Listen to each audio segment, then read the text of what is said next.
I like pee myself every time I say October 12th.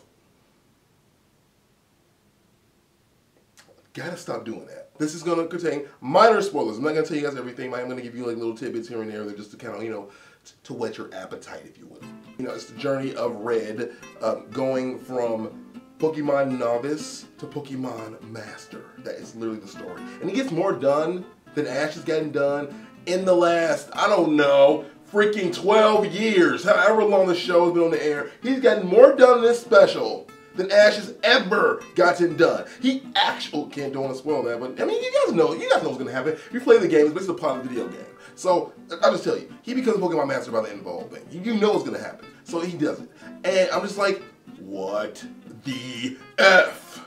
Come on. Like, Ash should have done this 10 to 12 times over. And he hasn't done it yet. Not yet.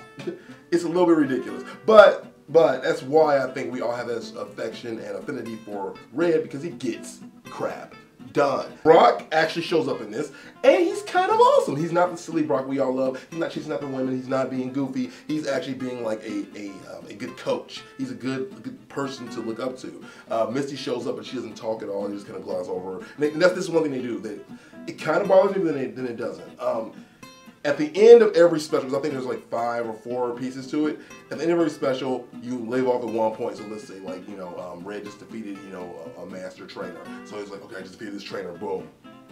And then when it picks up, it goes, well, while you were gone, Red defeated that same trainer you already saw, somebody else, caught a new Pokemon, did this, did that, boom, bam, and now here we are, and they throw you into the middle of the story because you weren't there, so you missed it. You just were not there. You had to be there. You had to be there. I'm sorry. You weren't, because they just elapsed over all of it. And it creates a good pacing thing, because to be honest, to tell the entire story of the Pokemon first 2 video games would probably take a much longer than 90 minutes, and that's what we have. We have 90 minutes to tell the story in. So, I mean, it blows, because you kind of, I didn't want to see Misty. I didn't want to see him catch some of the other Pokemon. I didn't want to see some of these battles, because some of those battles, they were awesome, but I get it.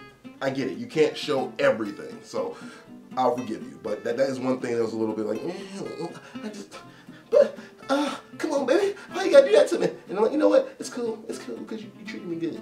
The one thing about this that I noticed is a big difference between the anime is that the Pokemon don't speak with their voices, meaning they don't go like Pika-Pee or like Charmander char, char, char, char. Instead, they roar and make like animal noises. They're like rah, rah, rah, rah, rah. And one of the most horrifying parts of this whole thing, which is already all over the internet, so I can play it for you probably, it's where Squirtle and Charmander first fight, and you know the move bite, you know, it's just bite, ouch, that hurts, you know, that's how it feels when you play the game. But in this, you know, they're fighting and stuff, and then Squirtle bites Charmander, and it's kind of horrifying.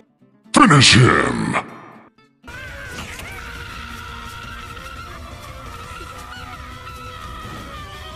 Another thing I noticed about this whole thing is that there is a refreshing lack of Pikachu. Now, they do show Pikachu at one point because he gets captured, but yeah, man, there's no Pikachu really in this whole thing, and it's kind of nice. It's kind of nice to see a trainer, you know, rely on a Pokemon that isn't just a mascot. It's kind of awesome. I mean, and I'm sorry.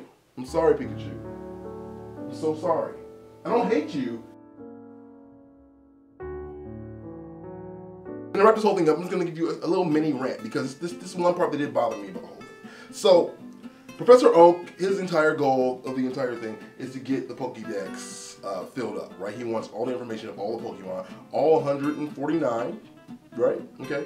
And then, you know, you get to the, like, close to the end, and you realize that, oh yeah, he saw them all, but wait, there's 150 Pokemon, so where's Mewtwo? Where are they at? I mean, are they supposed to be in here? What do you mean 149? You're missing one, yo. And then they get to that part, and this is a minor spoiler, and so Green/Blue/Gary is like bandaged up and beat up and has like stuff all over him, like 2 kinds of band-aids on his face, and obviously he got his Butte kit. Professor Oak realizes that means that Gary/Blue/Green saw a like mysterious Pokemon species that has not been, you know, revealed yet, and so he gets excited and tells Red to go do the same thing that Gary/Blue/Green just attempted to do. But you see what condition he's in, right? He is bandaged up. He is beat the heck up. This is like basically telling him, hey man, you know, I see that you got, you know, all these lacerations and stuff. But can you go out there where that murderer is and hang out for a little bit? Because I know that my grandson just got beat up, but hey, I'm okay with sacrificing more kids if I can get my Pokédex filled. What a horrible adult. Yeah, that's all I got. So the Pokemon Origins special, freaking awesome. 5 Squirtles out of 5 Squirtles. Now get out there and go watch something. My name is Chris, and Apple use teleport. For those of you that are dirty pirates like me and have already seen the special, what did you think? What could you guys have done differently? And for people that have not seen it or trying to like remain spoiler free, what do you guys want to see in this special? What would make it more exciting for you? Let's talk about it down below.